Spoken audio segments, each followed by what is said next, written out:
Guys, got my cold air intake on the Honda. Just want to show you this real quick. And it's a true cold air intake. You can see my filters downside there. And I do have the Hyper, what do they call it? I don't know. Hydro sock on there to keep the water out. I want to show you guys something. I noticed when you guys are doing these, for some reason you guys are messing with changing all this out. You don't have to.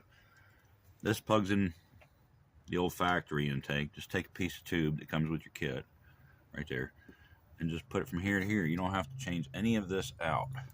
There's no reason to screw any of that. Also, I noticed you guys are pulling the front bumper off on the videos I've watched. And if you can just look up in here, pull all your clips out, and of course your bolts in the bottom there, and take your tire off, and you can pull this inner fender well out of the way, and you can take that air box out without pulling a bumper. I don't understand pulling a bumper, because if you go to pull a bumper, you still got to undo it from the wheel well on both sides to get it off. So why do that and pull all the clips and everything else and pull it off when you can just do that? So I mean, this bracket came with it. It's not the greatest bracket in the world, but I just twisted it and then put the two brackets together with the L there. And just wanted to show you guys how it came out. So far, the old car is holding up pretty good. It did make a difference on that intake. I was surprised. It felt more peppy, you know what I mean? Had more ass.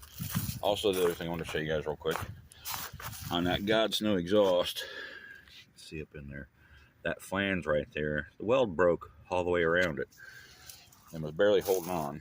So I had to re-weld that back together, but the header and everything's holding up good. The gaskets kept blowing down there at that flange, so I just welded it. Screw it. I've done replaced it 3 times. I should have went and had them mill the damn exhaust, a header for me. But there's the God Snow exhaust on it. Also, those clamps that came with it sucked. I replaced them with those, front and back, because they just didn't want to tighten up. So I went and got the band clamps and put those on there. As you can see, yeah, right there's where it broke, and I re-welded that flange back together. I didn't weld the flange together, I welded the flange to the pipe, put it back together. But that's way more exhaust than this thing will ever need. As you can see, it's monstrous. You can barely see it, but it says, yeah, God Snow on it. So, I got the vets all winterized with my cover, well, tarp on it, my car cover my buddy has right now. Put a tarp on it, winterized it, changed the antifreeze, put stable in it, ran it for a little bit, so I went through the carburetor.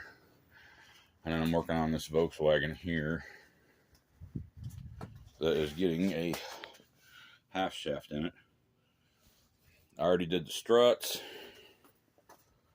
Replaced that hub bearing, outer tie rod ends, and she took it and had the alignment done, and they said there was an inner tie rod end with a little bit of play in it, which I told her when she took it home there was a little bit of play in it.